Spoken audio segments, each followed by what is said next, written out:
Okay, we are ready to start. Welcome everyone. Today's online course or online workshop is the Train the Trainer.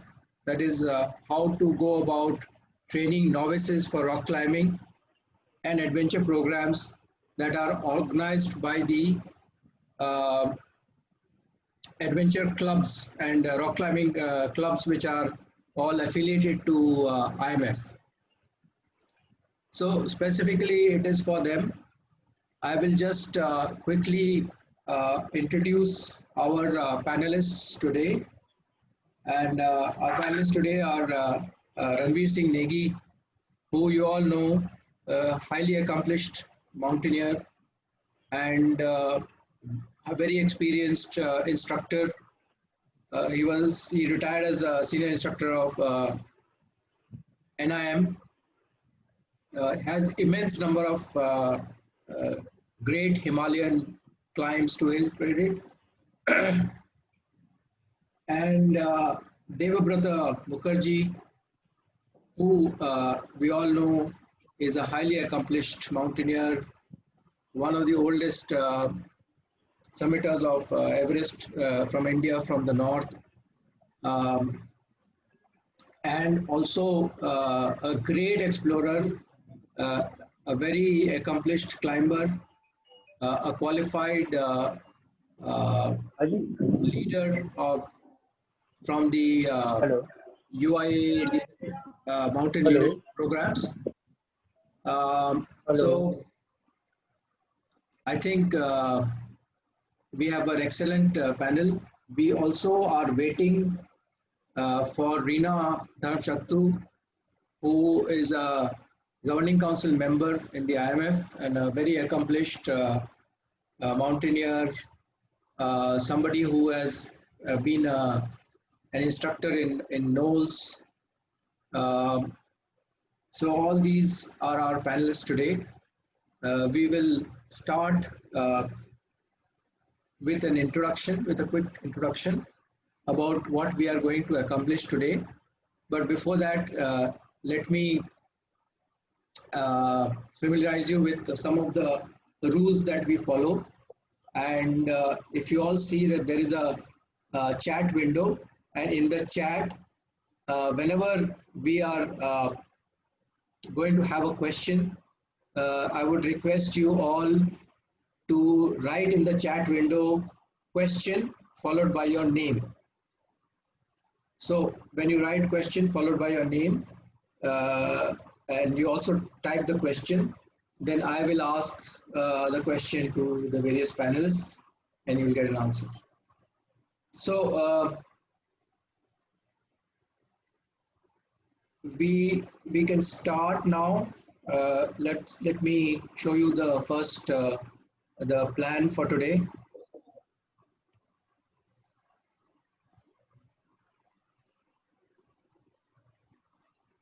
So basically, after the introduction, we will have our Devabrata Mukherjee, who will be covering who should be a trainer. Then we will have Ranveer, Reena Dhamshaktu, about how to teach. For some reason, if her network is not good, she is not able to join, then we will push this. Sorry for interrupting, sir. She is not getting the ID.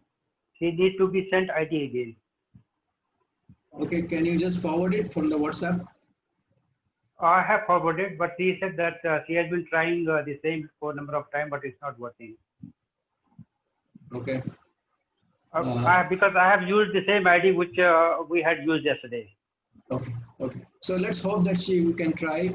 Maybe Akhil, who can hear us, Akhil, आप जरा phone करके madam से पूछिए क्या दिक्कत हो रहा है और हेल्प कर दीजिए to sign in. Thank you. I'm trying to send that to you. Okay. Then we will cover what to teach. Climbing basics will be covered by Ranveer Negi, and descending will be covered by Devavrata Mukherjee. Again, Ranveer ji will cover do's and don'ts, and lastly, I will cover some safety and risk management that one must be doing, one should be doing for this whenever you are conducting a program, a rock climbing or a adventure program. So, without much delay, let me go ahead and so let me tell you that this basically today's program or today's workshop is essentially for the clubs. We have got many clubs affiliated to IMF, and all these clubs are conducting some outdoor programs, some adventure programs, mostly rock climbing programs, which are 3 to 4 days, 3 days, 3 nights, 4 days, or a similar time frame. So, what the idea of conducting this workshop today is basically so that all of us can be on the same frequency as far as conduct of these programs is concerned. And the once we are on the same frequency, I think we should be able to generate a basic minimum quality or standard in our training programs. So that is the purpose of this program, and I'm quite sure that all of you will find it very interesting. This is the third in the series of online courses that we have been conducting, and so far we have received it also goes onto the YouTube channel, and so far we have got tremendous response. I think more than 1000 views of the previous programs have taken place. The first one, the last one was on navigation, and I was just looking at the YouTube channel. There are more than 500 views.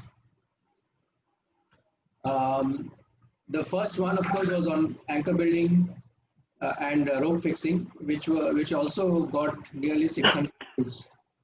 So I think it's becoming quite popular, and people are drawing a lot of inspiration from these programs.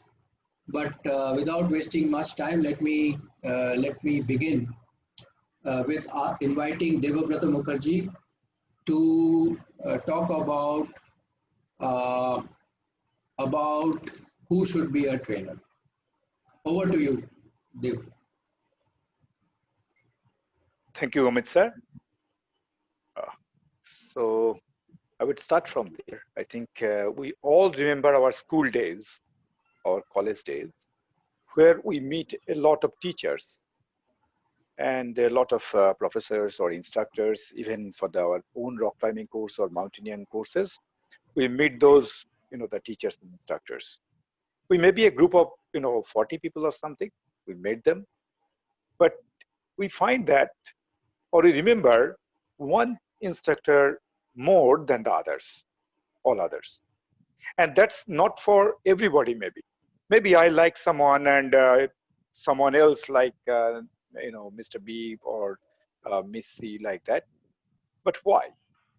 Because of their quality or how they teach us. So in the beginning, so who should be a trainer? I think there should be two, kind of thoughts there should be. Number one is personally, if I want to be a trainer, so why I should be a trainer, or why do I want to be an instructor? The first thing is that why I want to be an instructor. And then, especially this, today's workshop is for the clubs who conduct mostly the rock climbing course, and they conduct as well the course for the adventure course.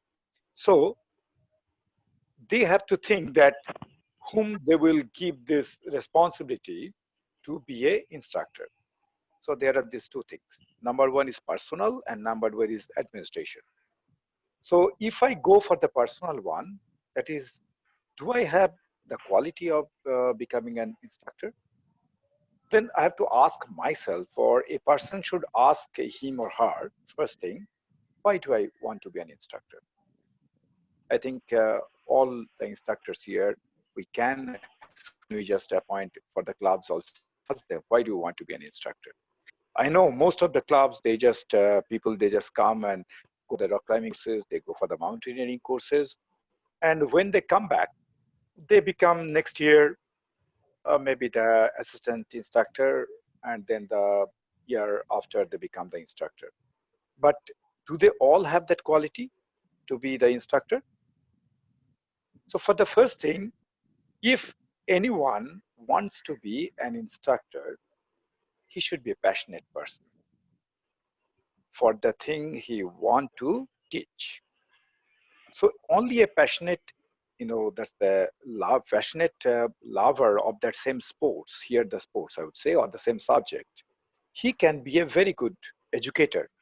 And only a passionate educator can, create or make some passionate, learner.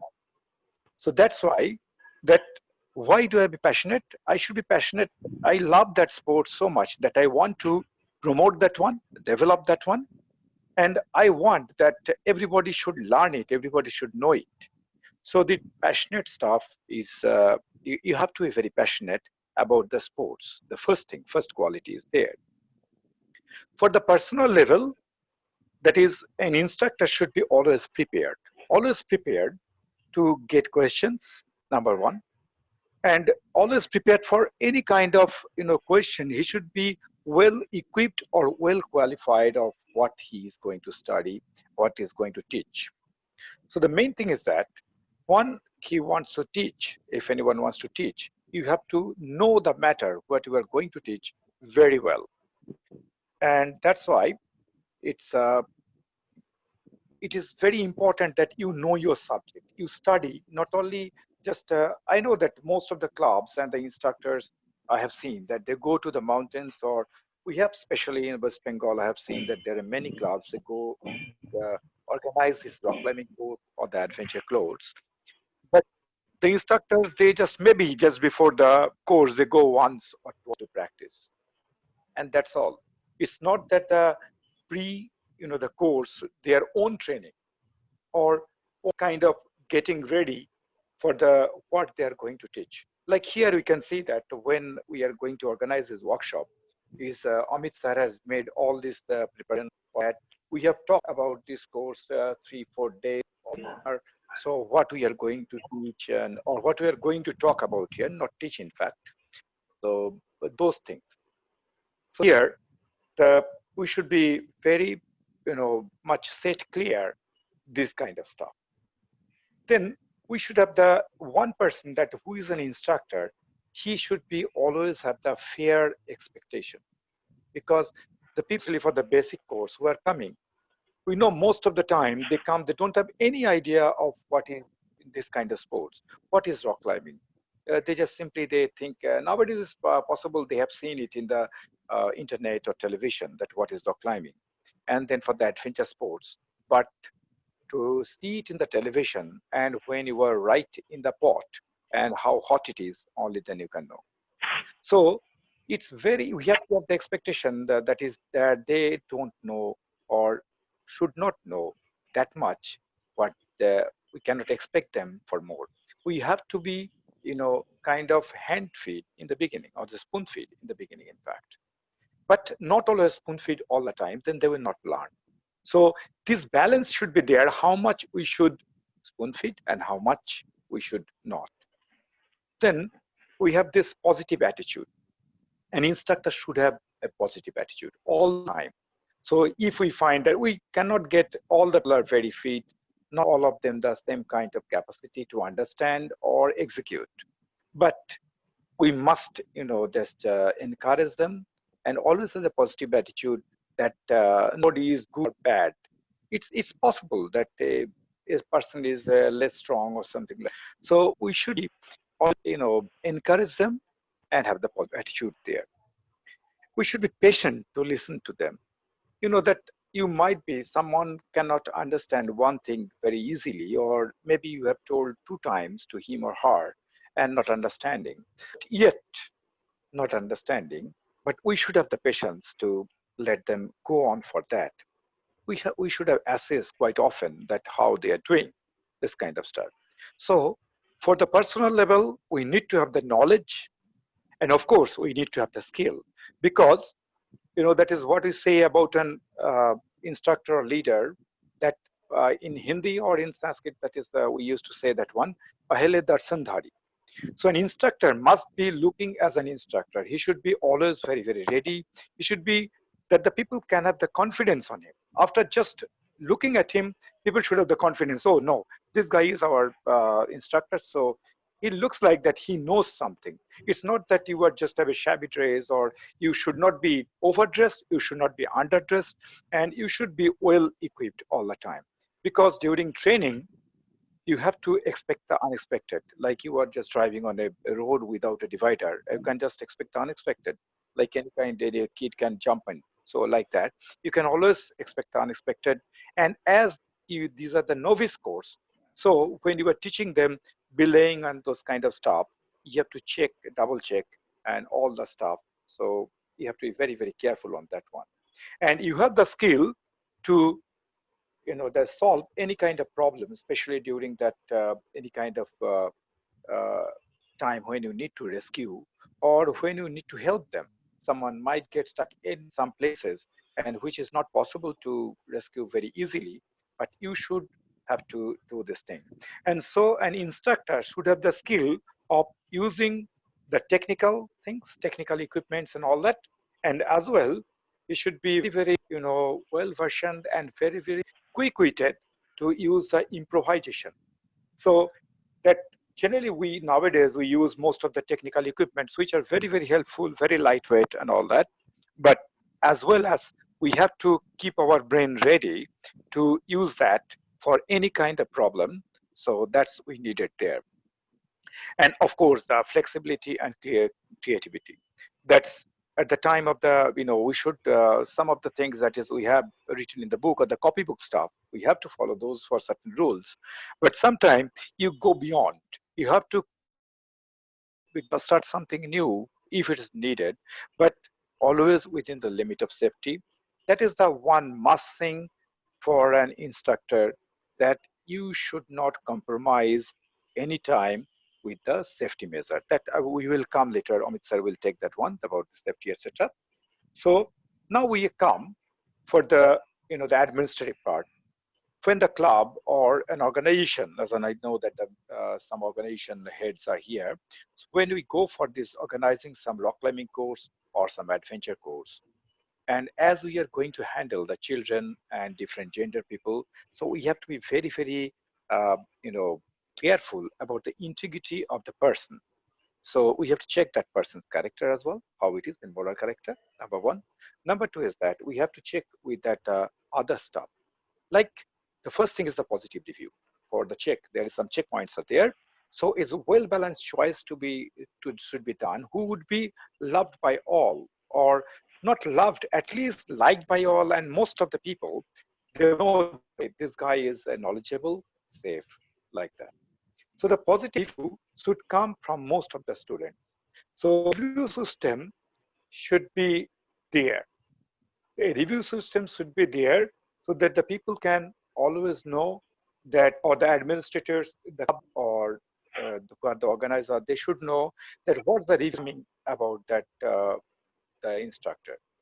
So we should take the review from the students. That has to be done. We generally don't take this kind of reviews from the students, but outside always the instructors get the reviews and some points there. The instructor, they should check that whether the instructor is tech ready, means should be know about the equipments, all the latest equipments mostly, and know the actual the use of the equipment, not to know the name of the equipment. I know that we know the name of the equipment, this the figure of eight, or just but what are the uses of that figure of eight? Most of us don't know. I think later when I show that one, that I got a good claim from Atanu, I can show you that what are that good equipment shows that one equipment can have so much of use. We just know a carabiner, but carabiner could be used for many things. So like that, there are so many equipments nowadays are coming, so we should know about that. Then as I said, the improvisation, that is the mixing of the technical climbing as well as the personal creativity. That whether that guy has a creativity. And that also another thing, that whether he's shy to talk or too much talkative. So it should be a balanced thing, because sometimes it's the students, they don't understand if you talk too much to them. So it's needed some sound coming. Is it okay now? Okay. So I think that's then you have to check that is on that cost effective means cost effective means a person should not be using the equipment, should know how to use the equipment. So the equipments which are very expensive, especially if we think about the Indian standards and Indian kind of situation, we cannot let an instructor to leave on frames or piton or carabiner broken or left in the crack something. So also some ropes should how to handle these things. So we should check those things. Then he should be transparent, whether this guy is transparent, because quite a lot of us, we just pose. I know that one is the bad way of saying that one, but never pose that if you don't know something, simply just tell that I don't know it. I will check and let you know. That's what we do in other places too. Just if I don't know anything, just tell to the students and be open that if there are students who before coming to the course, they just study the internet and learn it or learned it from someone else and maybe knows some words or the technical words or vocabulary, this kind of the glossary, which is connected with this climbing and adventure field. And I don't know. So I must ask that, okay, what does it mean? Okay, please tell me. Oh, I didn't know, and appreciate. And that will make you and the student more cozy and make you more understandable and communicative. And when you are communicative, that's the success you will get to teach something. So that's the way. The collaboration, then an instructor, whether he's collaborating with the other instructors, the administrators, and just talking with any if there is any problem, except the training, etc. Also, he can talk to the friends, and if he has any problem, or other instructors have problem, he is going to and help, or he is getting the help from the others. And then, of course, we have got this, as one said, that passion for that one. So finally, that is, an instructor should have the knowledge, skill, flexibility, and of course, the passion, I think. And as an instructor, I would say that is always try to feel that you are a student or you are a trainee. And how would you feel if you just put yourself in the shoes of a trainee? Only then you can be a good instructor. I think later you can, if you have the questions, we'll in the end we'll talk about that. For this, who should be instructor? Thank you. Thank you, Devabrata. Now, if there are any questions from this, you can ask in the chat window. I'm writing over here. You can write question and give your name. Then I will try to unmute you and give you the chance to give your name, to give your question. Or alternately, you can also write in the chat whatever your question is, and we'll try to answer that. I think it will be the end. Later we do that one. Now the next class, I think. Yeah, okay, sure. We can do that. But if anybody meanwhile has any question, please feel free. Okay.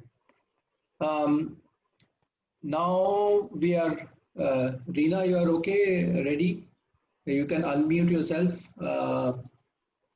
If you can unmute yourself, then the next part is your, which is how to teach. So please unmute so that people can hear you. Okay, fine. So here you are. I have already introduced Reena Dharamshaktu, accomplished mountaineer, Knowles qualified instructor, has done a lot of expeditions, and is a also a governing council member at the IMF. So over to you, Reena. Hello, everybody. I'm going to teach you about how to teach. It's a very long topic, you know, there can be a lot of subjects that can be covered, but I'm going to be very brief. So first of all, point number one is you start your class by telling the students what you're going to teach. And then after you tell them about what you're going to teach, then teach what you're going to teach. And after you teach what you're going to teach, and the third step will be summarize what you've already taught. It's quite simple. And so one thing that I would, you should be prepared. Do your homework very well. No, like if you want to teach a class proficiently, if you want to be proficient in your class, then you have to do a lot of research. You know, you should be 10 to 15 times, you should have more knowledge on the topic that is going to be covered rather than, you know, so that you can be very comfortable in what you're teaching. And then, you know, you have to expand your knowledge base. So do a lot of research on what you're doing, get a lot of topics which are related directly to it, indirectly to it, read, gather material. And then, you know, like that kind of a preparation is really good. Be accurate. Accuracy is important because sometimes you have to also know what you're teaching with reference to the classes. Now, for example, there is a kind of snow called watermelon snow, which is poisonous. That's what we are told, that it is poisonous. But now what we can see is we can be confused, because if you really do a lot of research on watermelon snow, then watermelon snow is poisonous, but only if it is taken in very large quantities.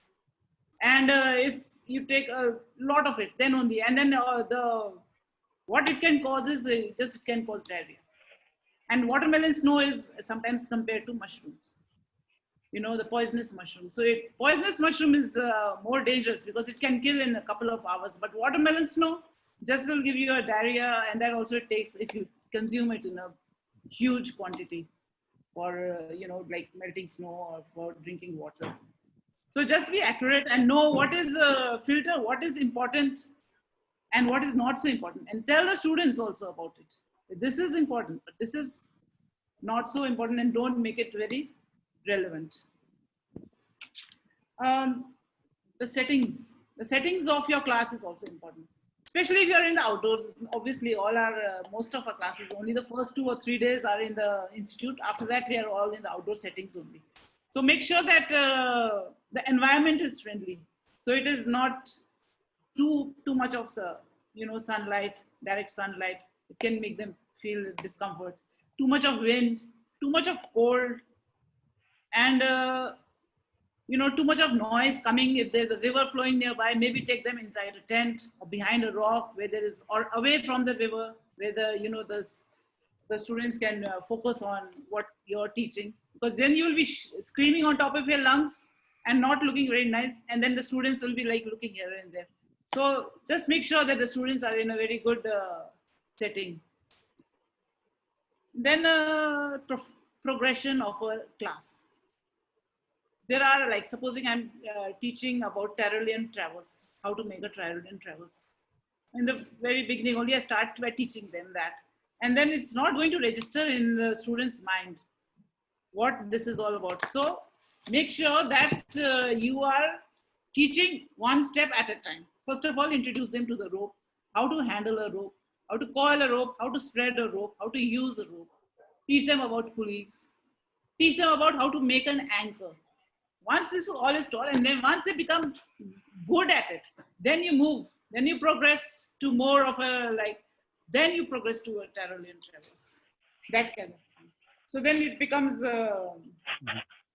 easier for the students, and it will register nicely, you know, it becomes more practical.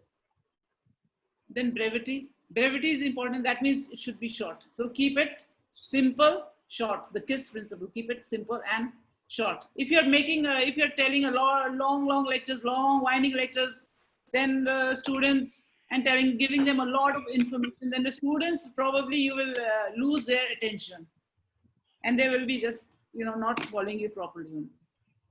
And you can use a lot of visual aids while you're teaching, because the students always enjoy and more learn more better when there are more demonstrations.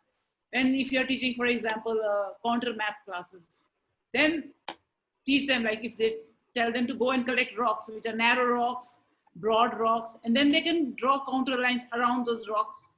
So then they will come to know the concept of why the lines come together while it is steep and wide. So I can also, like, I've drawn it on my hand right now. I don't know if it is clear to you, but I've drawn the contour lines in my hand. So this is the peak, and then there is the near the peak, then this is the top, and then the contour lines are together closer by, and then once it becomes gradual, if it is becoming spreading out into a valley, then the contour lines are spread out also. So that way, then when a student will look at the visual, and then they will always remember it for a life. And this is how I remembered mine, because this is the way my instructor had taught me. So this is was a lifetime learning for me also. So besides that, you can use various ways. Again, like you can have a lot of discussions with the students. Discussions in a formal class setting, or discussions when you're sitting informally, campfire, or just having a get together for dinner. That time also you can have discussions. Then you can have debates, like debates. What happens with the debates? Like, for example, if you're talking about dams, the utility of dams, how good it is it really bad, what happens to the environment? So these kind of things. So then the student will be doing a lot of research, finding out, and they will be discussing this point, the pros and the cons. So then that will be really very effective. And variety is also very important while you're teaching. So variety is like you're using skits. So when I'm teaching them about L&T, leave no trace, then I like to use variety. Like I tell them, okay, divide them up into various groups, and then tell them, okay, fine, you point number 1, point number 2 for you, point number 3, and then you just make a skit or a song and then present it to the class.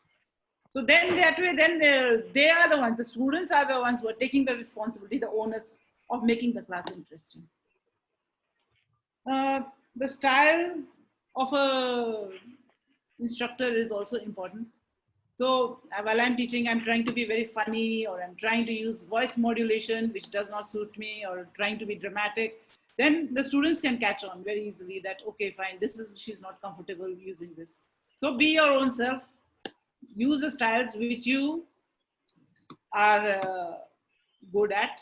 Your voice modulation is important. Also, eye contact is important. Now, if I'm teaching and I'm looking at the horizon or looking at the clouds, then the student comes to know, okay, fine. Then also, like, if I am maintaining eye contact, then the student knows that, okay, she's really interested, she's looking at me. I better pull up my socks and then pay more attention, and then asking questions. Okay, what did I just teach? Can you answer? So all these kind of styles are also effective. And yeah, so if there are any questions that you all would like to ask, it's quite a simple topic. It's quite a simple topic. So if there are any questions, I'm open to questions.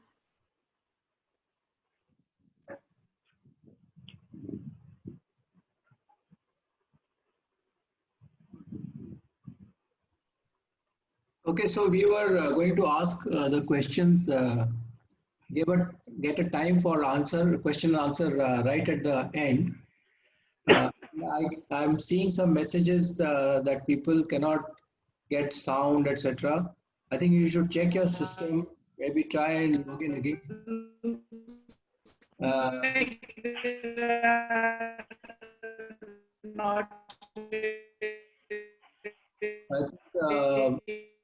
Reena's voice is also getting, so we are not getting Reena's sound. I think there's a connection problem.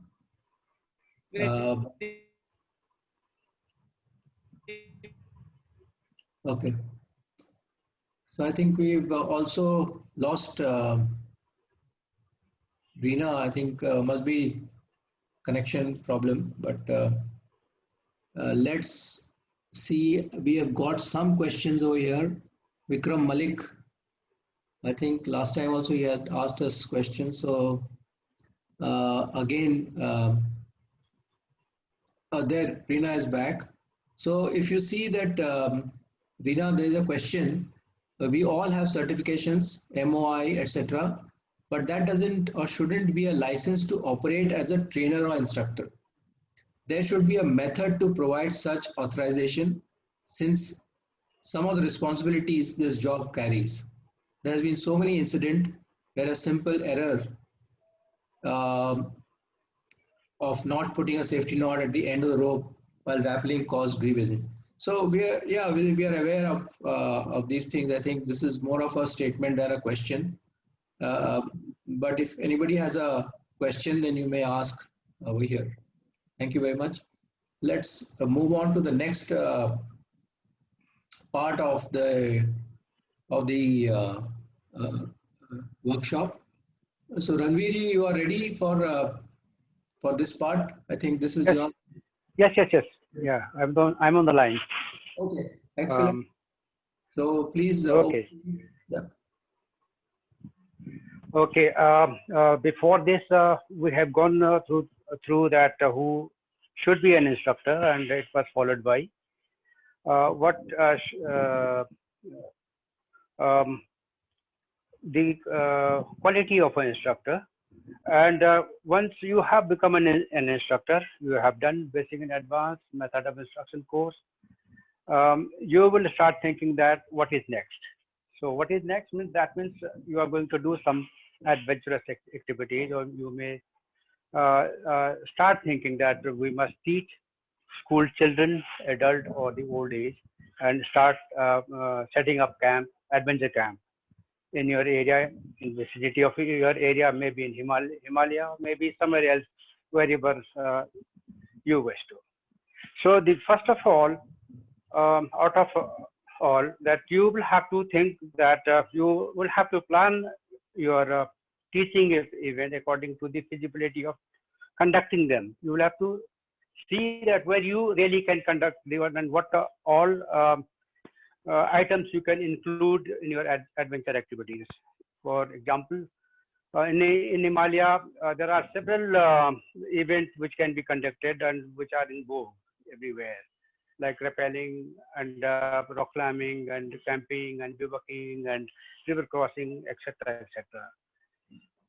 But there may be places like people I heard they do adventure activities in the waterfall that we do not do in the mountains. So such thing can be organized in the area wherever you are, and whatever you teach, you will have to put all your items logical sequence. So you will have to divide everything, that what should be what part should be taught first, what should be the next one, and what should be at the last.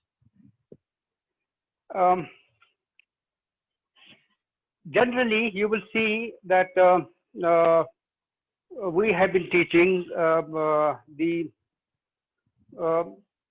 activities that you or we really can include in our syllabus. That is I'll include this in a way that the theoretical lectures or theoretical lessons in one side and practical one in other side. So if I were in the place like in Himalaya and my activities are going to be far away where I cannot teach all these things, theoretical lecture in the outdoor, this part should be finished at first. Like mountain manner and customs is there, which is very, very important for everybody. We are a human being. We live in the civilized society. Living style in the urban area is different from the outdoor. The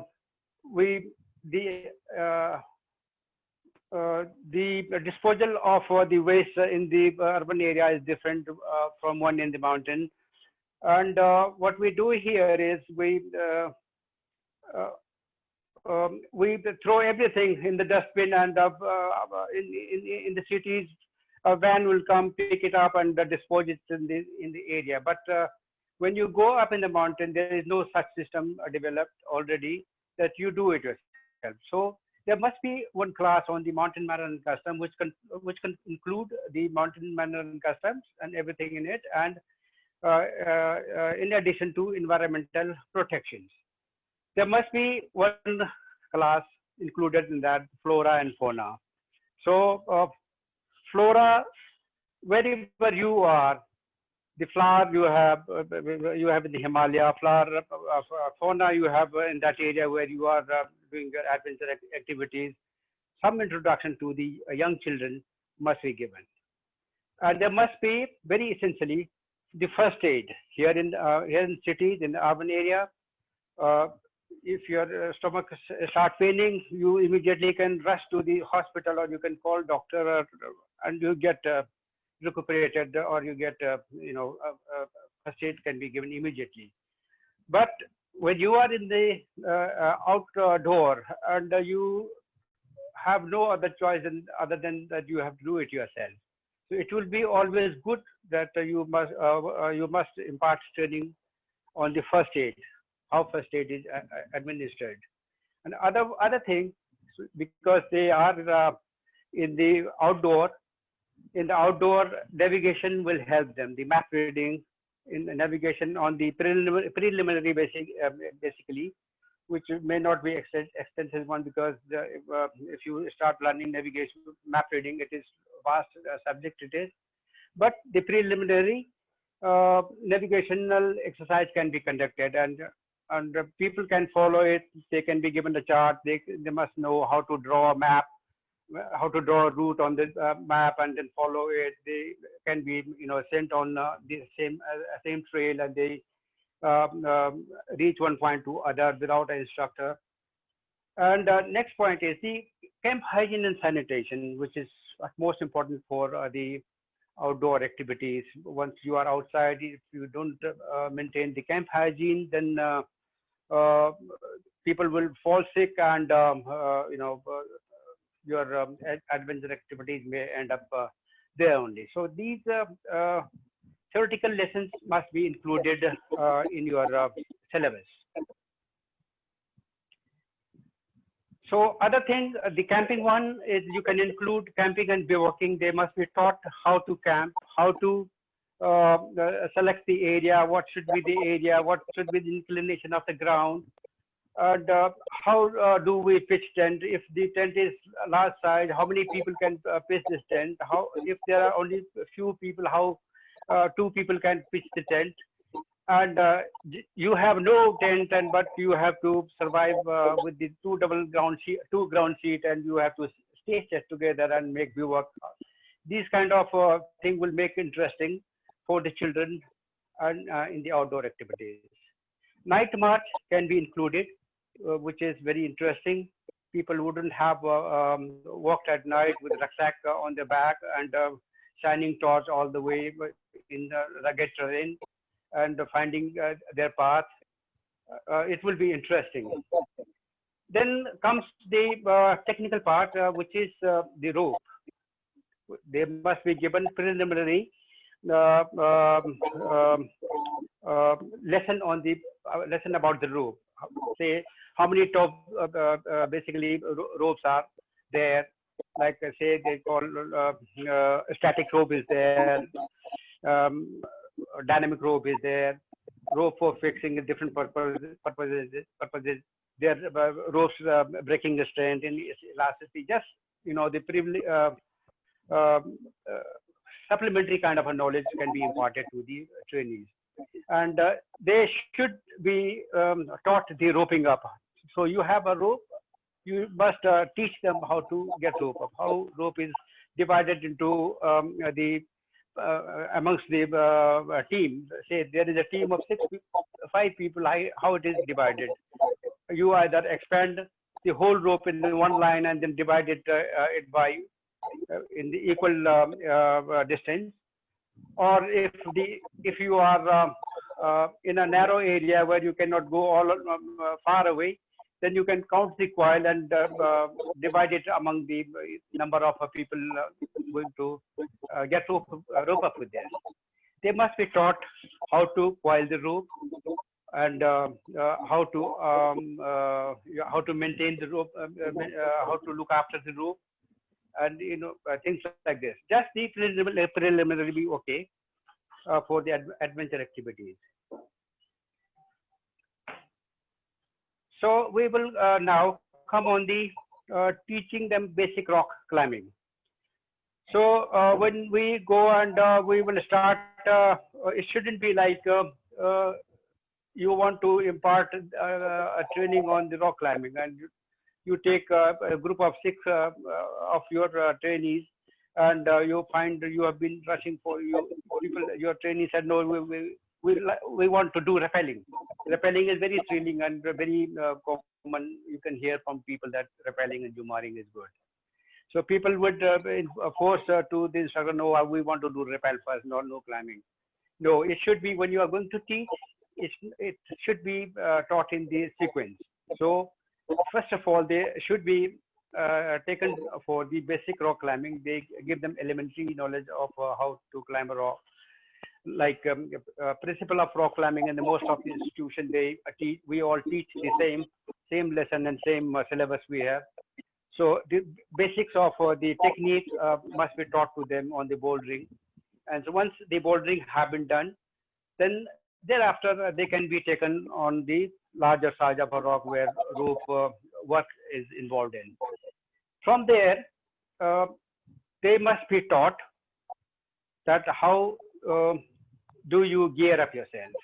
Very, very important, how to wear the harness. What size of harness should be there for, which is befitting for oneself, and that it shouldn't be that anybody can wear anybody's harness.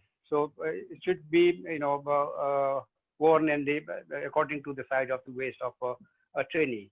So instructors have his duty to see that he uses the correct size of harness, and he wear that harness properly, and there is no twist of the the strap at all. They must be taught how racking of the piton and climbing devices has to be done. It shouldn't be kept all mess up everywhere. And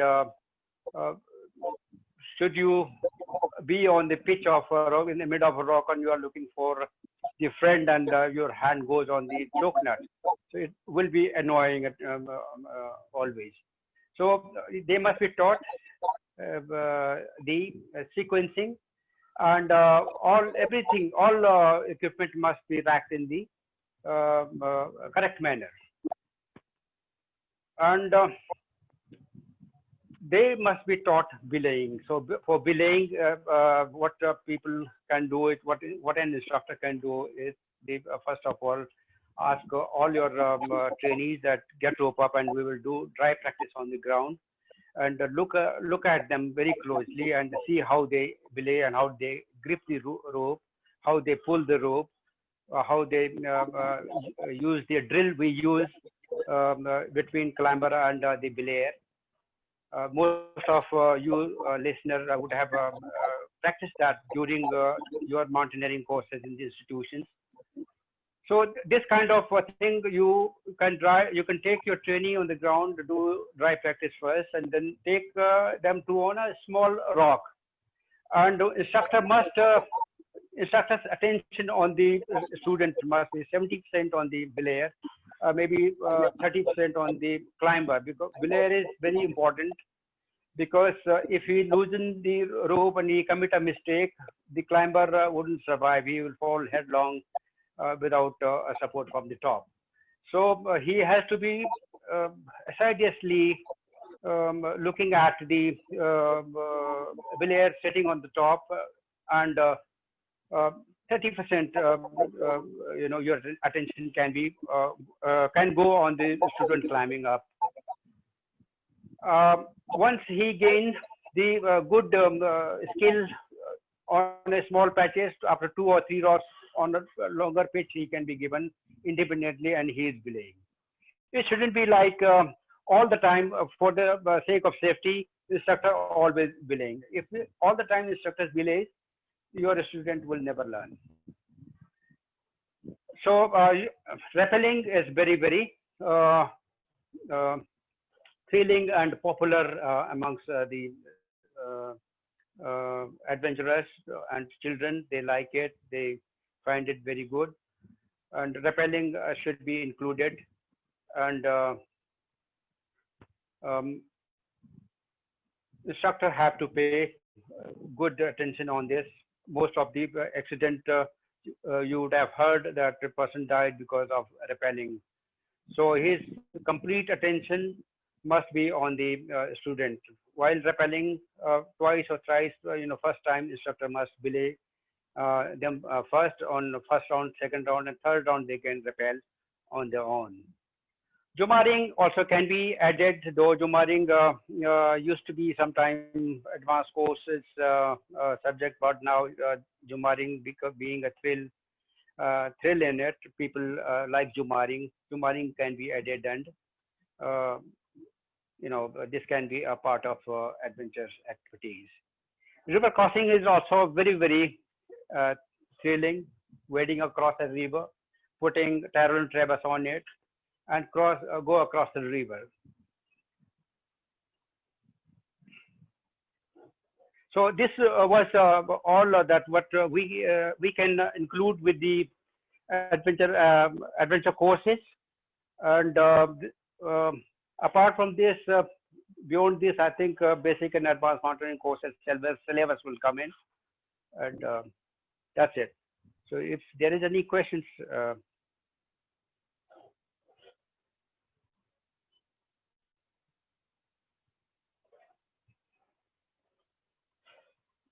So that was it, sir.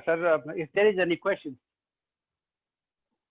Okay, so does anybody? I think I have a question. See a question over here. This is Mr. M.M. Paul is asking, is there any specific syllabus for 4-day rock climbing course guided by IMF or any local body? See, sir. They can choose and they can plan. There is not a specific that 4 days syllabus is this and 7 days syllabus is this and 5 days syllabus is this. So they will have to pick the item what they want. But as far as safety is concerned, climbing is concerned, everything will have to be conducted from one to last. I mean, it will be in a sequence. You can't go, it wouldn't be good for they only want rappelling and they want river crossing. Then it is not the adventure course, then it is, I think, the fun. People want to do fun. For fun, I think they can do anything. Okay, but I think I can answer that question slightly. Basically, there is no no specific syllabus. I think a couple of years back, along with Ranveer, I was trying to make one. Ranveer, you can, if you remember, we tried making a syllabus for everyone. Now that syllabus, I think we have to revisit since people are asking about it, and we are conducting this course. Let us try to create that syllabus which can be followed by everyone. So thanks for asking that question, Mr. Pal, and we'll get back to you whenever we make a syllabus. We'll share it with you. If you have, I'm quite sure everybody has their own syllabus. So if anybody has their syllabus, you can send it across to us, because the syllabus actually depends a lot on the local area, the area that you are conducting, what kind of place it is, what kind of rock you have got, how many trainees there are, so there are many local variations on the kind of syllabus that you conduct. Um, anyway, we'll certainly get back. Abhijit Basu is asking that 4 days is very short time for any rock climbing course. It should be 1 week.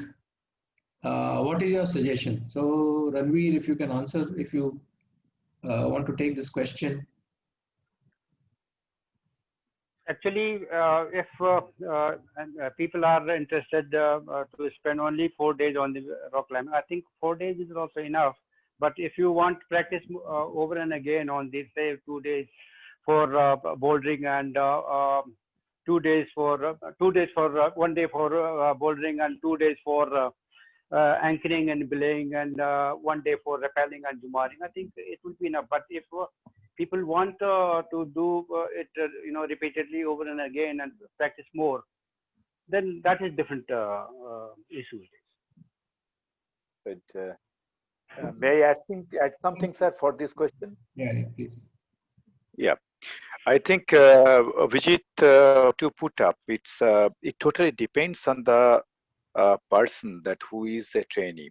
I think we have a saying in Hindi, Guru mile lakhe lakh chela mila ek. It all depends that how a trainee is taking the course. If you were instead serious, 4 days enough to learn something. And this basic course of rock climbing and the adventure, that the courses, this is not to make one person an expert of rock climbing. This is just initiation or to create the urge to learn it or to, fall in love of that sports or to make you fall in love to that course.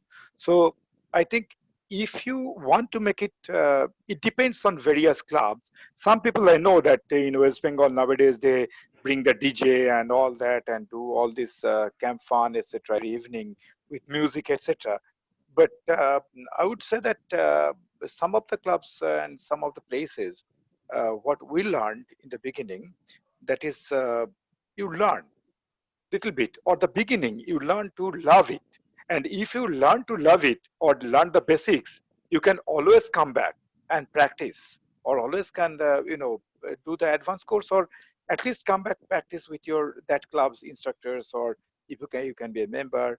These courses are mainly to make you interested in the sport, not to make an expert in 4 days. So it depends. As I say, Guru Mile Lalak Chela Mile Naik, Ranbiji, smiling, I think. Okay. Thank you. Thanks a lot, Devu, for the answer. And I think you can continue because the next part is actually yours, which is descending. So I will just share there may be some, some problem with the sequence of the video of the images, but you just see if it is not okay, then we can always change. Can you see the? Yeah. Okay. Yes. Okay, it's okay. No problem. So it's I think that's what I thought about this. This is the we know all about that.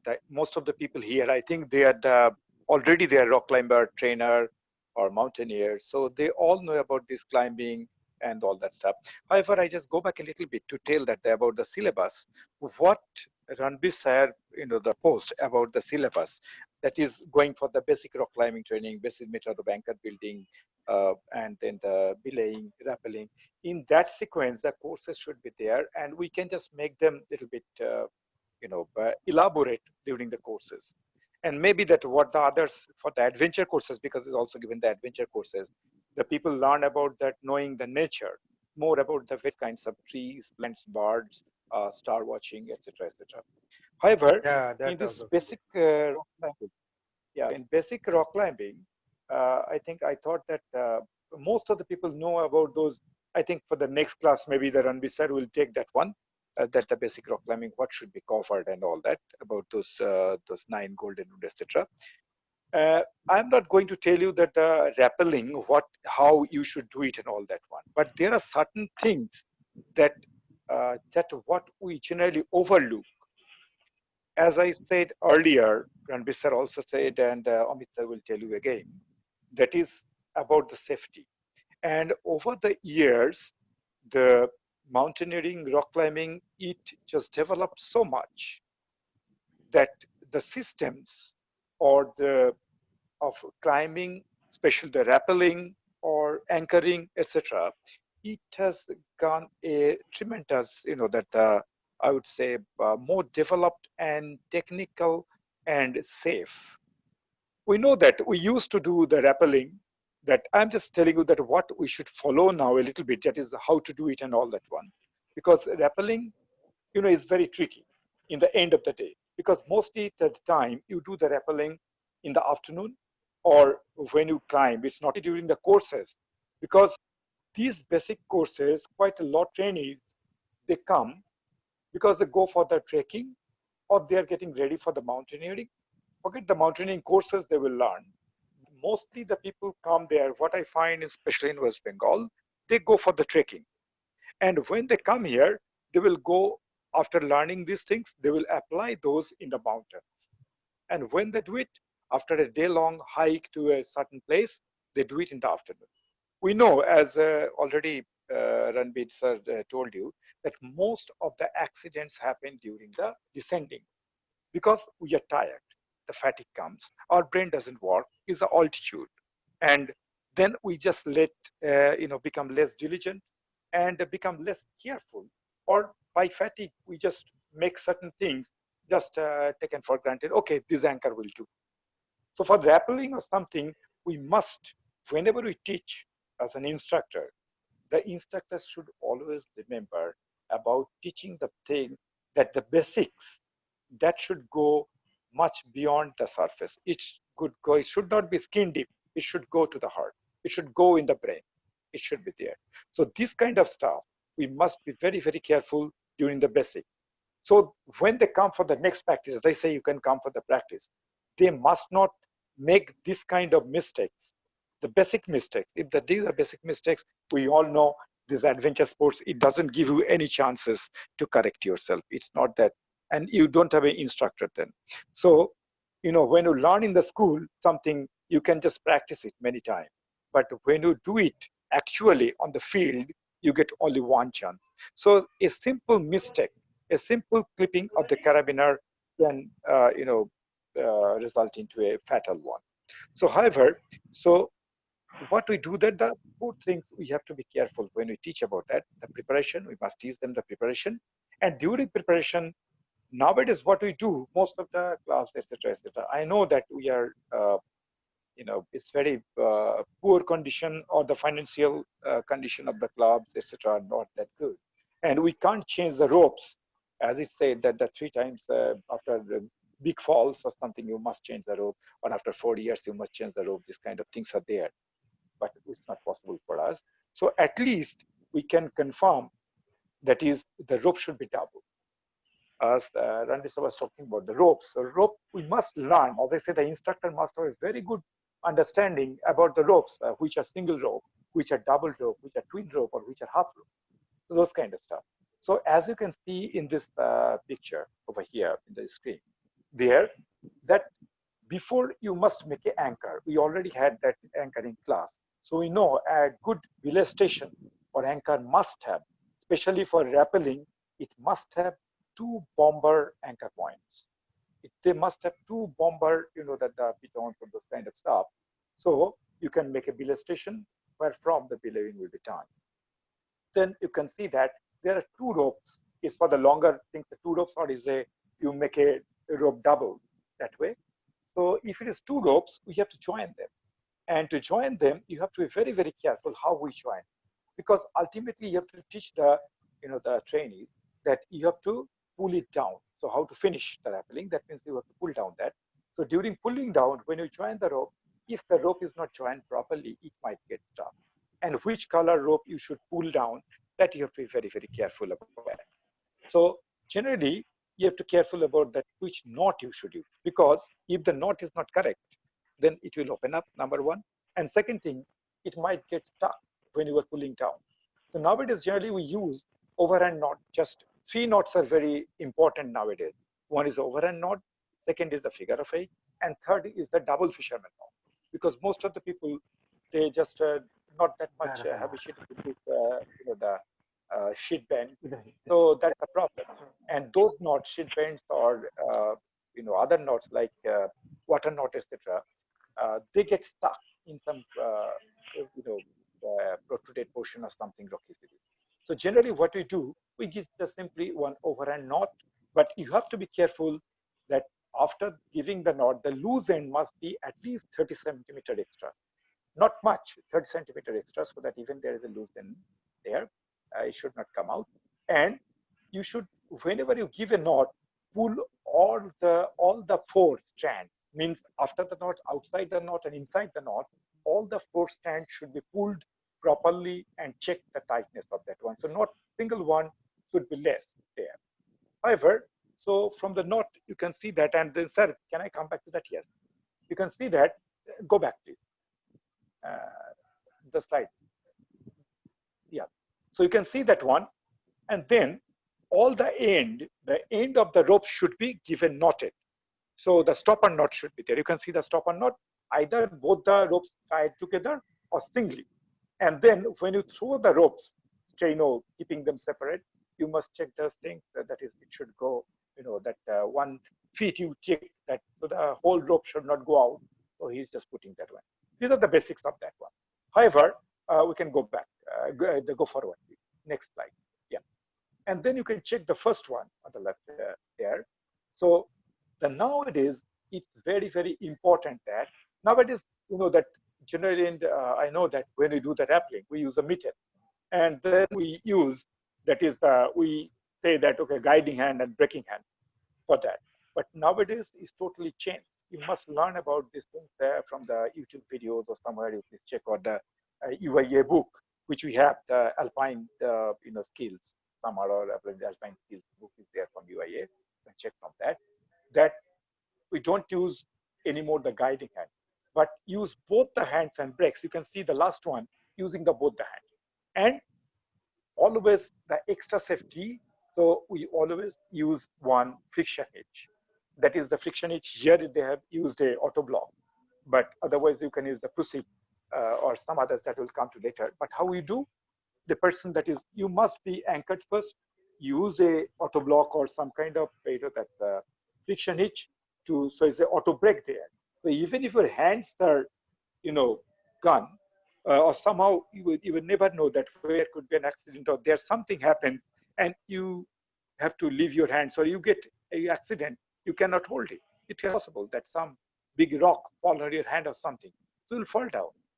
We keep the belay from the top, but that is not the way. You don't get the belay during rappelling, because we will take out the belay rope. So that way. So that friction hitch there.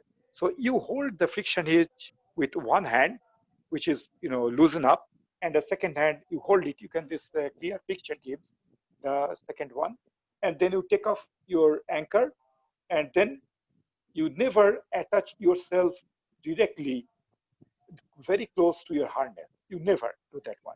We generally, what we do, we just put the carabiner, we put the descender, we just fix it up, and we start.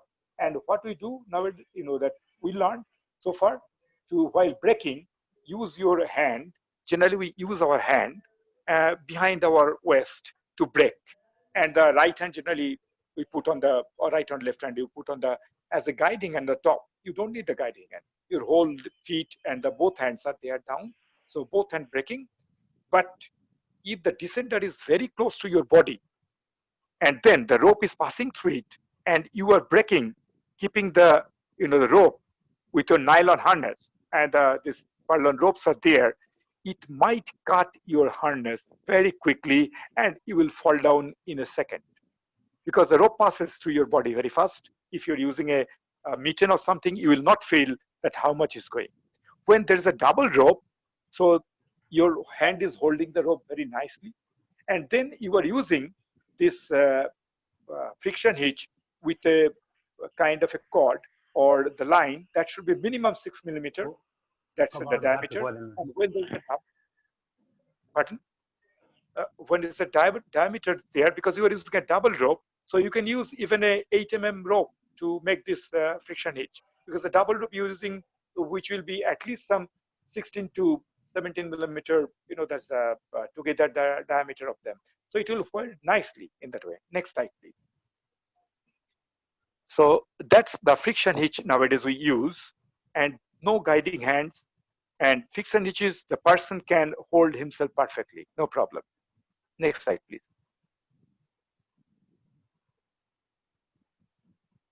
Yeah, so you can see that the friction hitch could be added on the top. It means, above the belay device, and that means if it's a descender, or if it's mostly nowadays the people are using ATC or reverso or some kind of other belay plates, because those are much easier. It doesn't give the twist in the rope, so those are easier to use. But what happens when you putting this, the friction hitch on the top, then it happens that if your body weight, you don't hold the friction hitch properly, it gets tightened very quickly and you are hanging. So you will not be rappelling, you will get stuck. And another thing is that, but this is helpful when you are just jumping over a roof or something, your descender might get stuck. Then you can already give the weight on the friction hitch and loosen the descender. And then it's easier in that way. Next one. Next one, please. But when you are just next slide.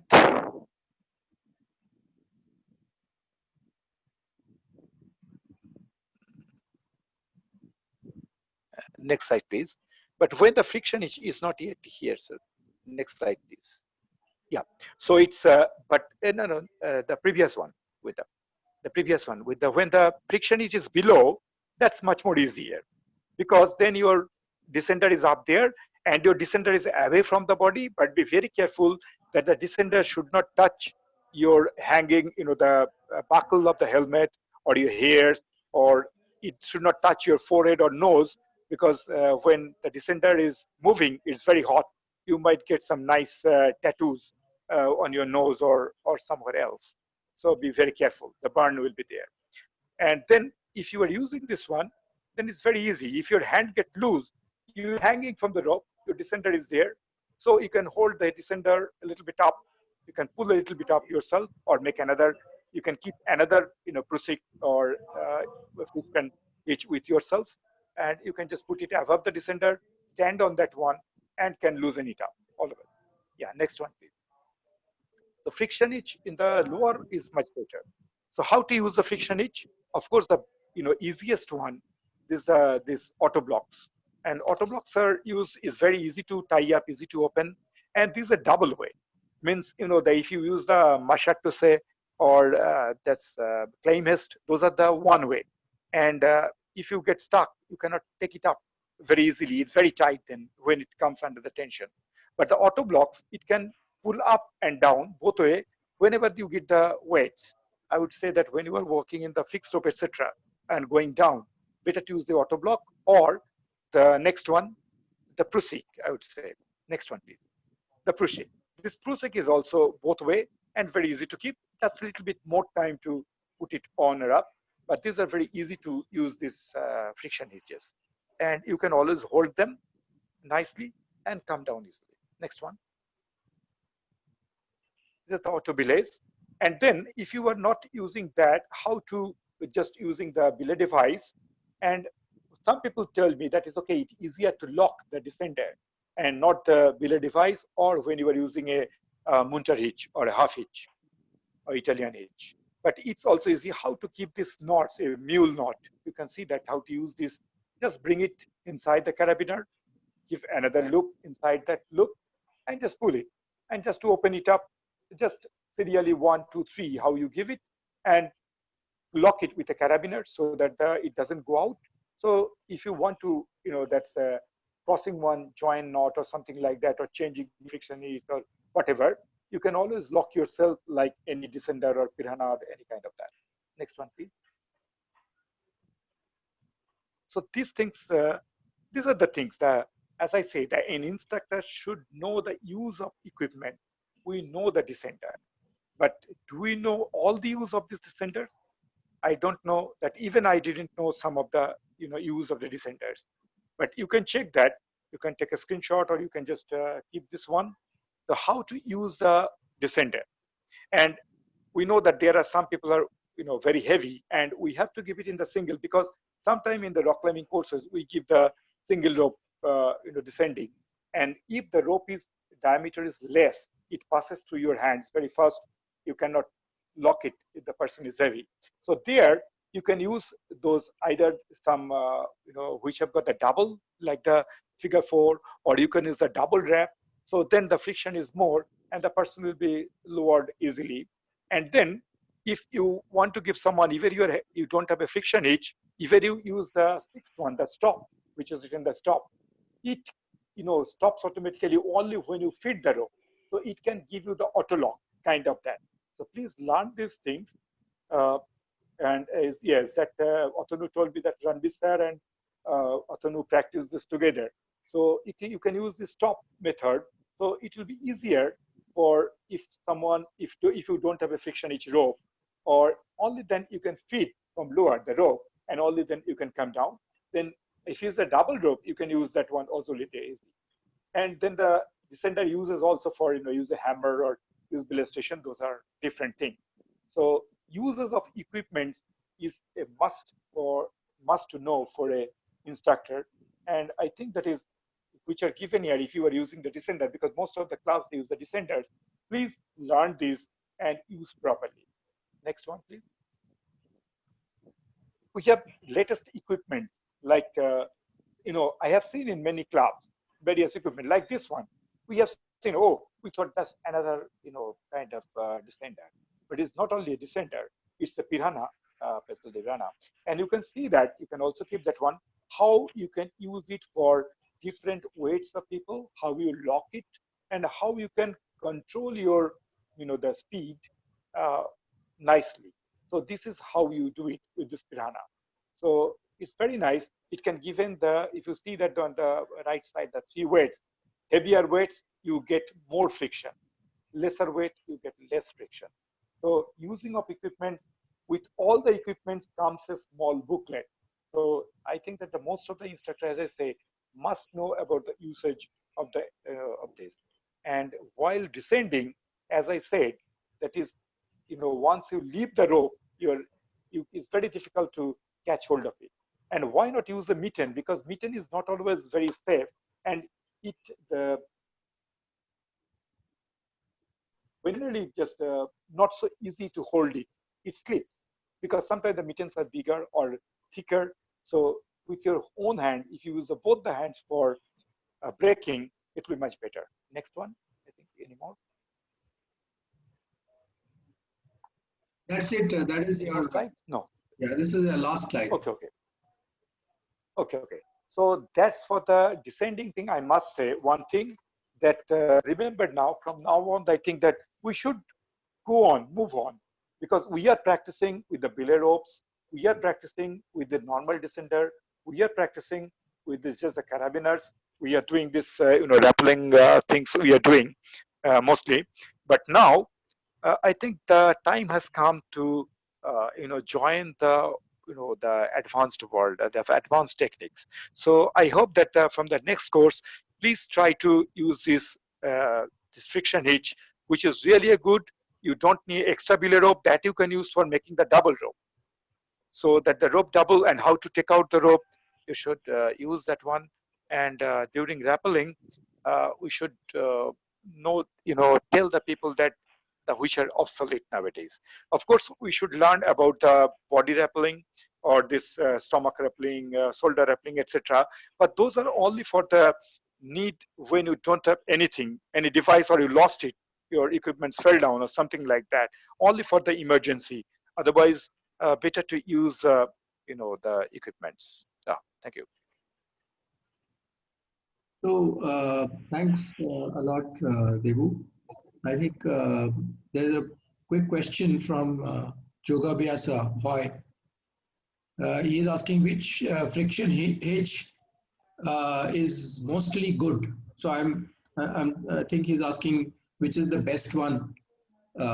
Which hitch is the best? Yeah, I think I told you already. I have just touched that one. Though people use the claim hairs or the masatuse, but those are a little bit difficult to and tie very quickly and open up. And for rappelling, generally, as I say, that the auto block, but auto block problem is sometimes if you leave it unattended, means if it touches some surface, it opens up, it loosen up. So in that way, I love that the normal proceed. That's the way, because it moves both way. I can easily pull up or pull down. Just a little bit of your wrist, you can do that one. So Prusik or auto block is nice, and what about generally French Prusik? the first Prusik, that is, I have sent the picture. Let's check this one, the general Prusik, which is known to all. What about the French Prusik, where you have one Yeah, side? the French Prusik, yeah, the French Prusik, yeah. And then the other thing is that, that some people might tell that when you were coming with the friction hitch, it also rubs the rope and get hot and all that one. But I must say, another tendency of our instructors is showing off. Instructors should not show off properly. Actually, and that is when you check that one, that is, we just give the jumps, and especially I've seen that with rock climbing courses, people jump. Never jump on the ropes, because it will come that the ropes get, whenever you jump, it's possibility there's a little bit of kink somewhere, and touching the rope, it get brushed in the rough surface of the rock, and the rope is get cut. Or already the rope is damaged, maybe, and it will get more damaged with your jumps. Always use very slow movement. You don't need to jump. Only jump when it's needed, over an overhang, etc. You need to jump. So, and you should make it in a proper speed. So the friction with the rope and the hitch cord should not be that much fast. It will create that much heat to burn the cord. So it should be there. So there is another question. What is from Shampadas? He's asking, what is the difference between double wrap in figure 4 and when should we use that? You can check that one. That is, I think I told you, that is the figure 4 as it is in that Piranha picture. If you check, go back when you find in YouTube later these things, or we can go back to the slide. You can check the difference how we do that one. Yes, please, more back. This is a double. It is auto block. This is the French Prusik that we use. Yeah, please go back. I need to see, yeah, this one. You can see that one as if they are giving more weight. They have given the, the weight symbols there on the left of your skin, the 3 piranhas, that they are giving more and more frictions there. But if we go back to the to the normal descender picture, yeah. So you can see that one, the descender picture, yes.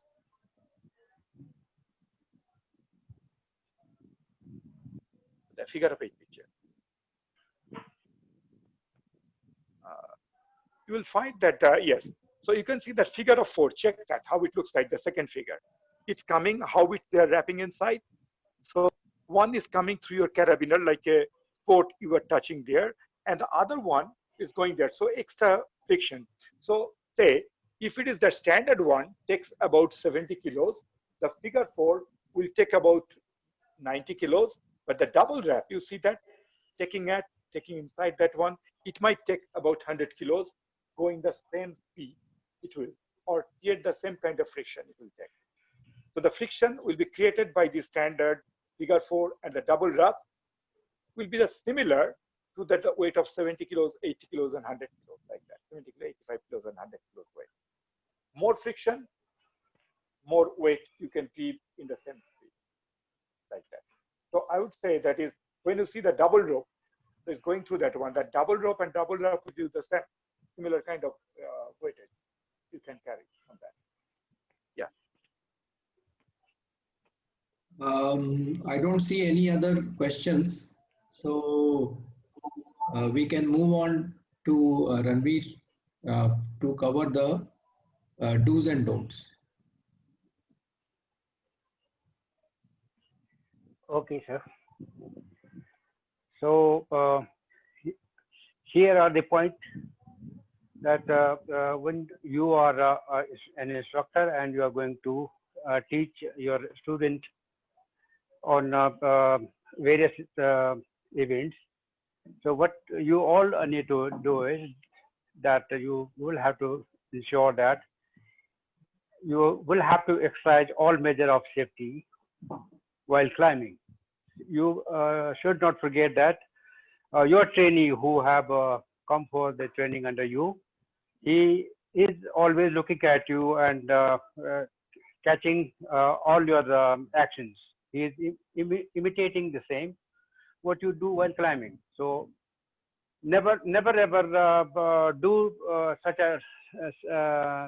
a thing that would may be fatal to your student, and he also try to do the same, and he meet an accident. So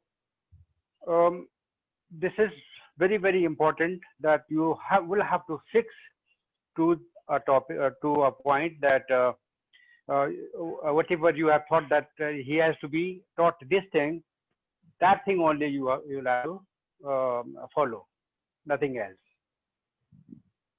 Do not climb without properly geared, and insist your trainee to do so. So never ever try. Sometimes you will find that there is a rock, and you think that you can climb that 10-meter of a rock without a rope, without a helmet, and because you have been doing it for a number of times. But never ever do it, because if you do it, your trainee will also do the same, and you will never know that the day you hear a news that your student have passed away because he committed this mistake. He was climbing without equipment and he died, and you will not feel very good after that. Do not allow your trainee to go on the edge of rock without proper anchor. Sometimes you happen to be working on a top of a rock where there is a ledge, and where you can accommodate all your trainees that you have laid them up on, and have asked them to stay in the stance. They can get on rope and they can move around. But sometimes students have a curiosity to come on the edge and want to see how his other friend is climbing. So if he is not anchored, he may fall. So don't allow him to go on the edge. And if he is anchored, then I think he can be given a chance to see, or maybe he want to go for the photography. And but always remember that he should be always anchored. Not trainees alone. Even if the instructor is working on the edge, must be always self-anchored. Trainees, on reaching the top, do not let him unrope unless he has reached on the safe area. Sometimes students, you will notice that you have been belaying them, and they reached on the top of the rock, and immediately they open their self-anchor and move around. And you never know that you will notice always that when he climb and on reaching on top, he will be tired. His hand may be shivering. His hand may have got pumped up, and his feet may be shivering.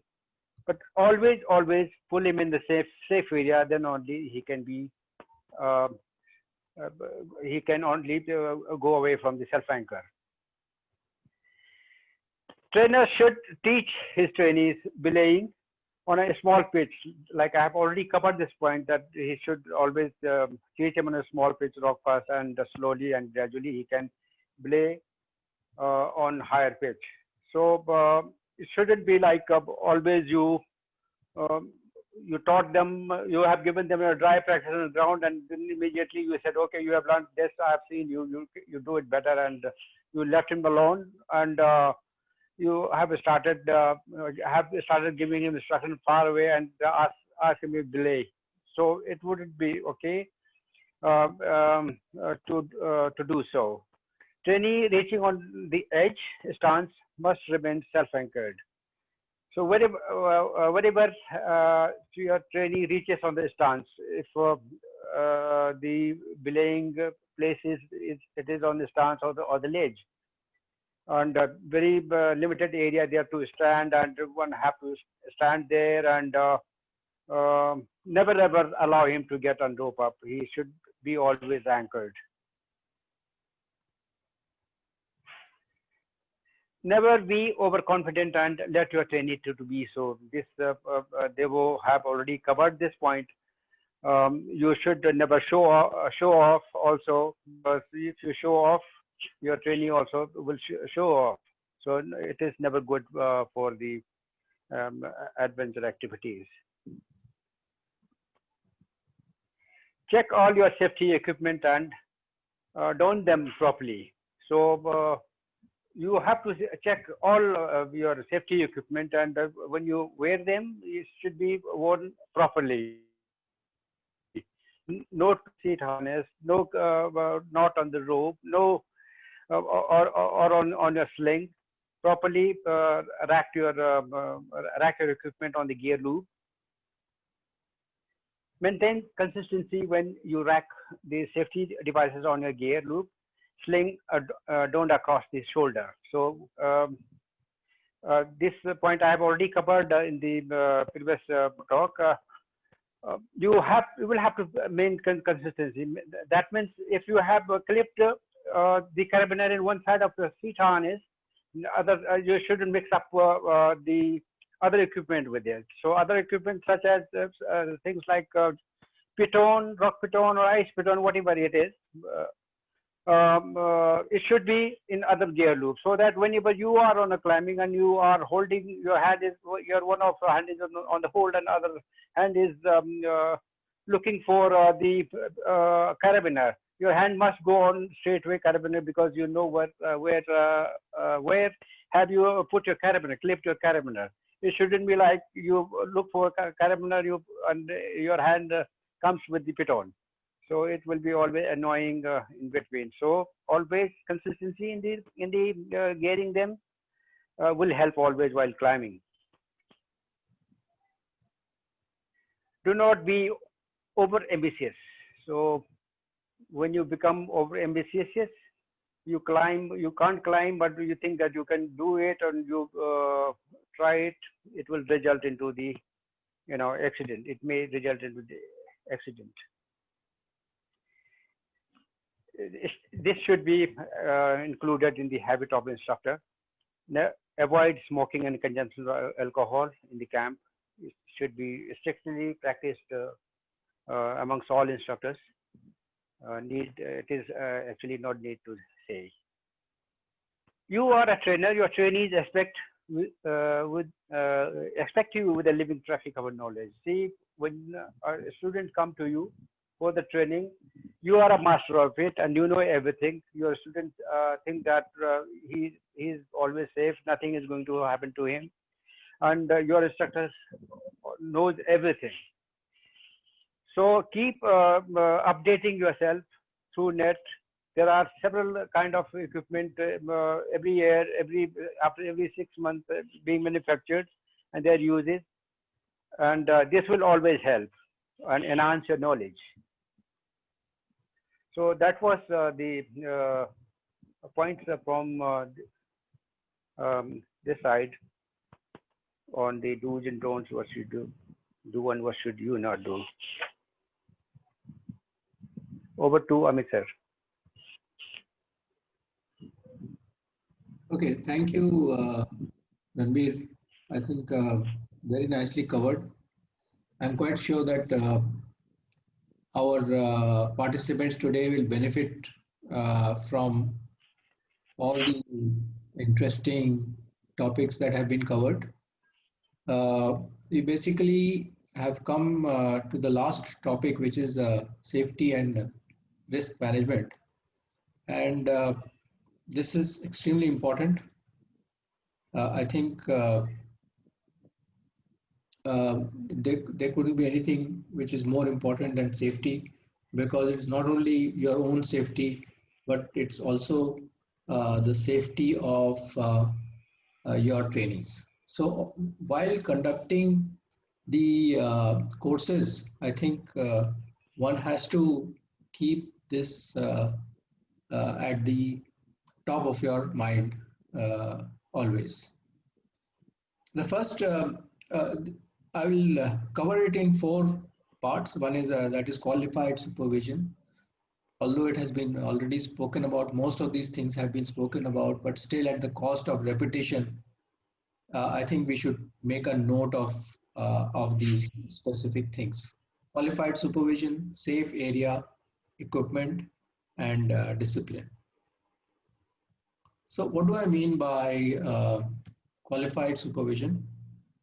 Basically, what I'm saying is that uh, any trainer, whenever the clubs are appointing trainers, instructors for their rock climbing or adventure courses, they should make sure that it is a mature and a conscientious adult, 21 or over. You see, the thing is that we all know that there are a lot of people who maybe when they're 18 or 19, they are excellent, very good climbers. They may have very good knowledge, etc. But to be a instructor, it's very important that you are actually an adult.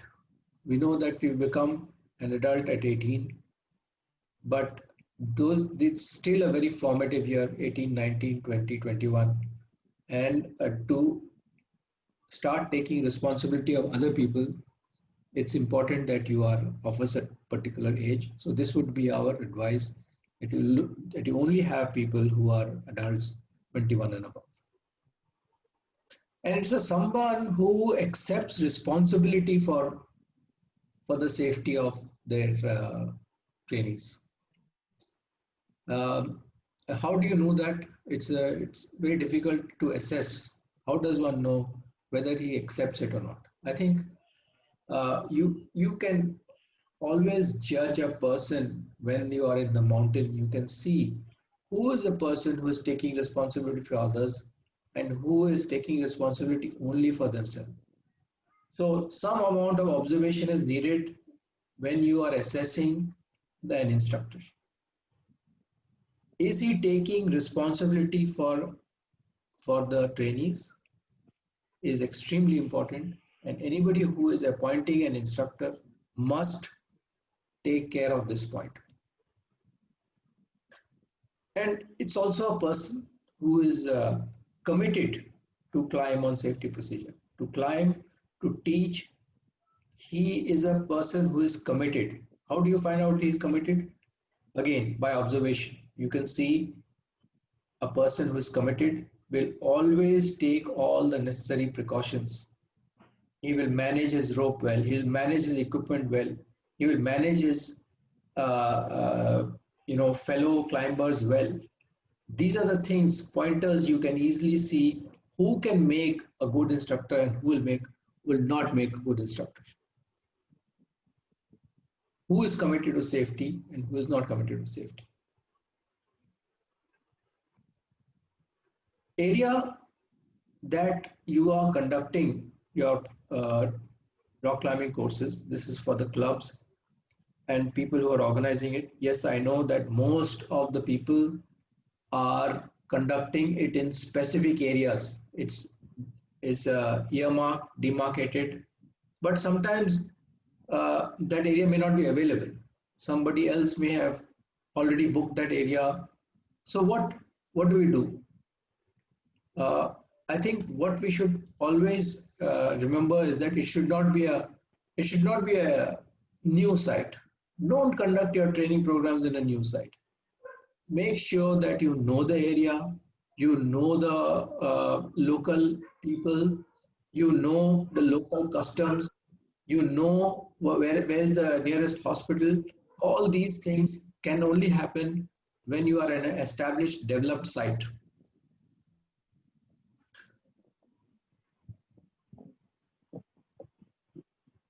The qualified instructor survey in advance. All the site must be inspected for the suitability. Just ignore that sentence which has come. This is not correct. It's not supposed to be part of this slide, but the next one is that it must safely accommodate the number of participants. Your site must be designed so that you have uh, enough space. Suppose you are organizing a rock climbing course for 40 participants. Maybe you have 8 instructors. Is there 48 people? Is there enough space for everyone to attend all the lectures? Is there enough space for them to climb? Are there enough climbing areas? It should not happen that you are organizing your rock climbing course in a place where does not have enough space. That is something which is very important. You should not land up in a place where you have 100 participants and you don't have even 2 or 3 or 4 different areas for people to go and climb.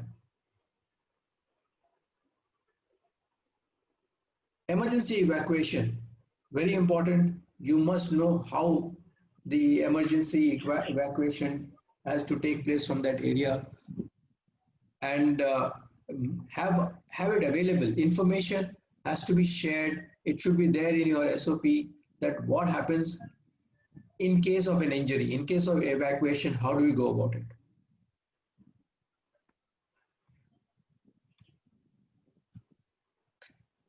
The third most important thing is equipment. Now, I have seen in some cases that you're getting small kids into an adventure program, into a rappelling session, and the size of the harness that you're using is not correct. You have helmets which don't fit. These are things which have to be catered for in advance. There's no point a helmet which does not fit properly, it is undersized or oversized, or a harness that doesn't fit properly is of no use. So these equipment fitment you have to take care of in advance. If you don't have it, don't conduct it. That should be the, there is no necessity, there is no compromise that you do on safety. Helmets, rope, and all hardware must be as per UIA standards. You have got many other standards. There is a CE, there is ASTM, there are so many other standards, but what we follow as mountaineers is the UIA standards. Because the UIA standards are the world's best, they are recognized all over, and all good equipment manufacturers use UIA standards. Equipment condition, regularly you have to check, you have to keep records of all your equipment, you have to discard them if there are 3 hard falls.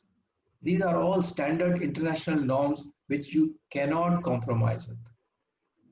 And if there is any kind of activity more than 6 feet higher from the ground, you have to have a helmet. All your trainees must have a helmet. If you're doing bouldering, which is not 6 feet, which is less than 6 feet, then it's fine. You can do without a helmet. But the moment you go about 6 feet, you have to wear a helmet. And lastly, discipline. Discipline, I think, is the utmost important when it comes to safety. All the participants must understand and respect all the rules and procedures. You must have a special session with all the trainees explaining them what are the rules, what are the procedures that we are going to be following. And before any starting of any program, you have to conduct a session, teach them well in advance. And whenever there is an activity, you must do a debriefing. Debriefing is the most important thing. Once an activity is done, what was done correctly, what was not done correctly. This is extremely important. You must cater for this and put it in your plan, in your teaching plan. And you must tell the reason why. Tell people why you are doing this. Do not expect people to follow you if they don't understand the reason. You cannot just say, okay, this is a rule and follow it. You must know what is the reason, and you must tell them why you are doing something. Uh, Encourage your trainees to follow the instructor's directions. So you must again encourage them that you follow the directions that have been given.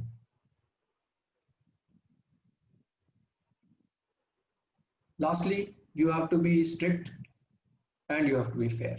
Both things.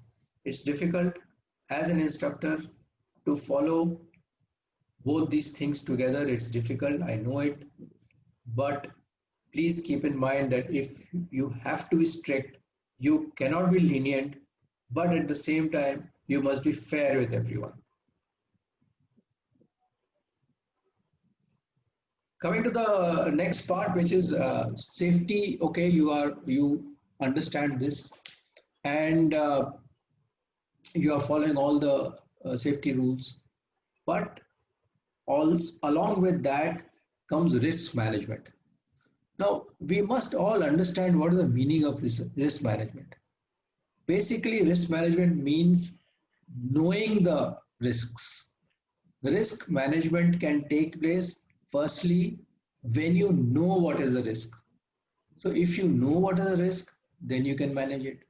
If you know what is the risk, you can find out what are the best ways to overcome that risk. So knowing the risk, laying down a procedure to overcome or mitigate that risk is known as risk management. Doing it in your own background, which is in your own backyard, which is the place where you are conducting your rock climbing course, is very important, and sometimes it is overlooked. We are conducting this course, RCC, rock climbing course, in this area for the last 20 years. Yes, most people will say that. We know everything. We know what is the problem over here. But there may be some instructor, like tomorrow if you invite Ranveer Negi to your rock climbing course, he comes and he is teaching over there. He may not be aware of all the risks that are prevalent over there. There may be, for example, there may be snakes in one particular area. He may not be aware. So whatever the risks are of that particular area, you must have a document and you must share that document with everyone. You must make everybody aware of how you are managing the risk. So I'll give you an example here. There is a template, and this is used by one of the international institutes in USA. From there, I have taken this sample where they are saying what are the hazards. So if they are given example of trips, slips and falls, who could be harmed? All people who are participating and who are watching. So if you have got somebody who is climbing or rappelling, or people who are watching that activity, everybody is subject to that risk, because it is not in a normal place. It is in a mountainous region. It is in a hilly region where there are a lot of ups and downs. There are rocks. You could fall. So if there is a trip, slip and fall, what happens? So you assess what kind of risk is it. Is it a high risk? Is it low risk? Is it medium risk? And what are you going to do? What are the precautions that you will take to overcome this risk? For example, when walking in and out of the crack point meaning a rock climbing area, you point out the hazards as they are found so they don't become a risk to others. That means if you know that there are certain spots which could be, let's say, a slippery spot, or small pebbles in a particular place which could become a slip, which could become a hazard for you, list it down and point it out to everybody when they arrive over there. What could be the hazard? Like it could be uncontrolled or large falls. Who could be harmed? Everybody who is participating or who is watching.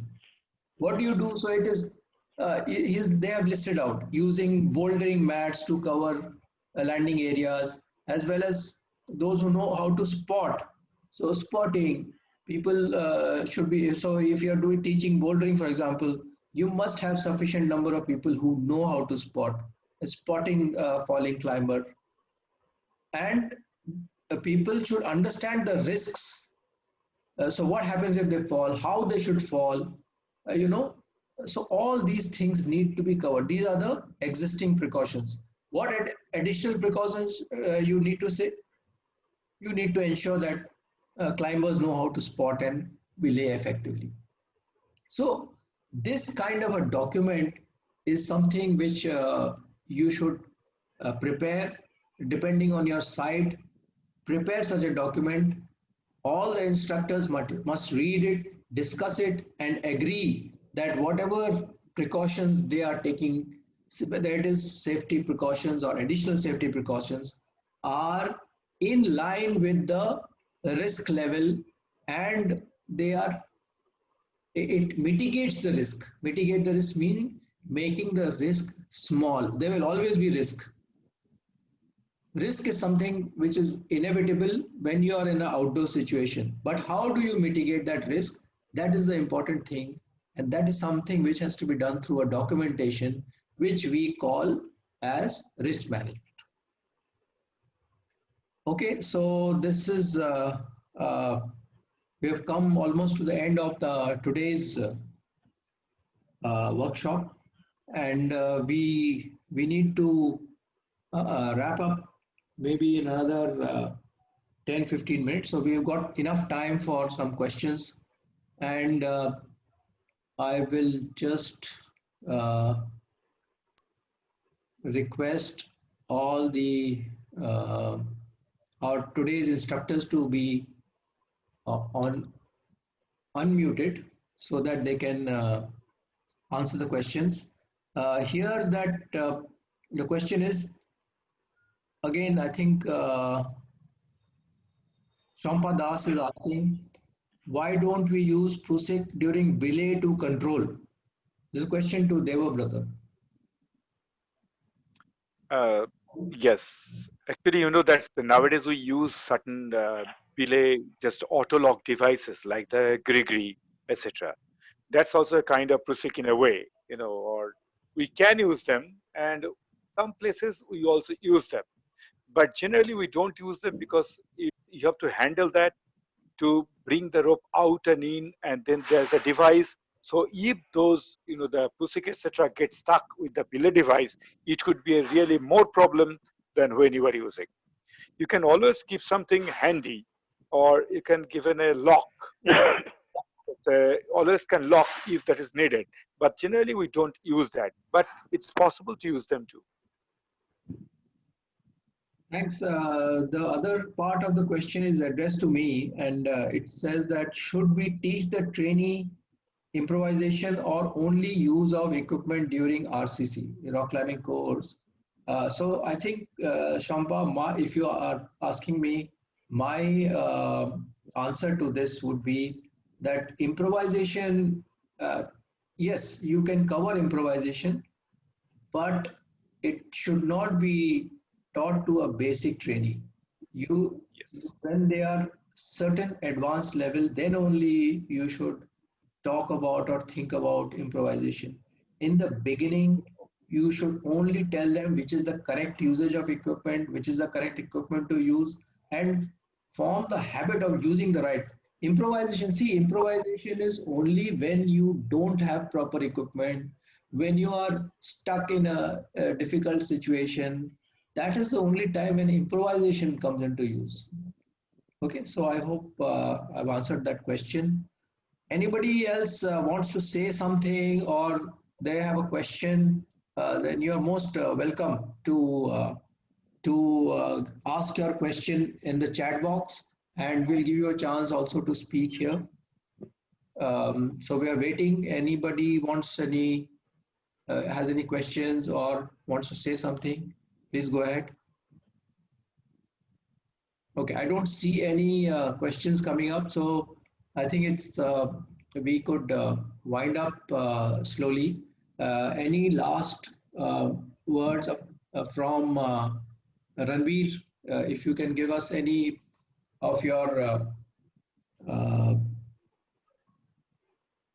of your parting comments.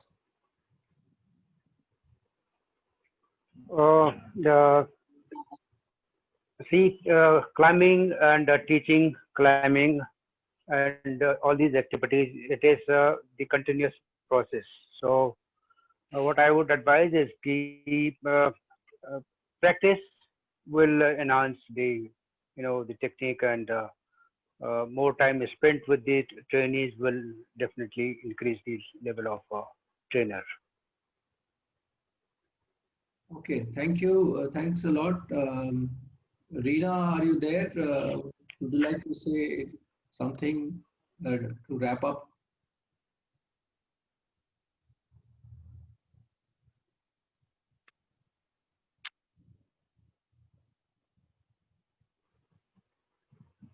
Reena, can you hear?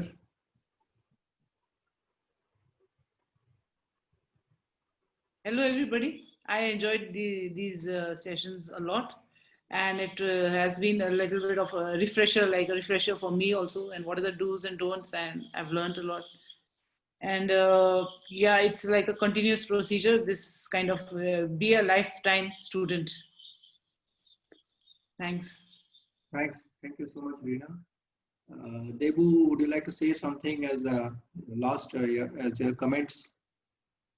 Yeah, I think that is one question coming to, not question, kind of suggestion, that the grading of the rocks. Yeah, for the basic training, etc., that where the instructors take them, of course, we mark the rocks and we take them to the basic rocks. So those are mostly kind of grade 4, etc., that we can do, of course, upgradation there. But this workshop is for mostly the trainers. So mostly the trainers are there. So one thing I must say once again, that everybody talked about, that the safety aspect should be remembered all the time, number one, and be transparent with your children or your trainers, and then that is every time that this teach with love, so that they can love the sport. If you teach with oh, you can't do it, and always negative, so the positivity must be there. So be positive and make them positive too. Once again, that is these courses which we teach to the trainees, this basic courses, this for the basic course. So for basic course, that it is just to make them interested. So we have to remember them, so that we should not do, the instructors should not do anything that will make the people less interested or disinterested. We have to remember those things mostly. And qualifying yourself or qualifying the instructors, that self qualification is needed. And never be rigid. One more thing, that is learning is a process. Like when I learned about that, this no guiding hand or uh, no belay rope, etc., I also got a little bit why I should do this. I learned this, but everything is changing, is advancing, so we must grab the opportunity to learn. So I am also learning. I learned quite a lot from this session too, from all these learned speakers here. So I must say, be open and make other people open too, and be safe. Thank you. Thank you, Debu. I think it was very nice for all those who participated. Thank you very much to our instructors today, Ranveer Singh, Reena, and Devabrata. Thanks to all the audience. Wonderful. You have been very nice and cooperative. We spent uh, almost 2 hours, and here this is actually been a good learning for all of us. Certainly for us, it's been very good learning experience because uh, you like Reena said, you have to be a lifetime learner. So Let us all learn together. Any questions that you might have, please email us so that whenever we are conducting part 2, what would you like to be covered in that part 2 of this program? Please let us know so that we incorporate that in the program. Thanks once again, and bye-bye. Hope to see you soon. Thank you very much, sir. Bye. Thank you.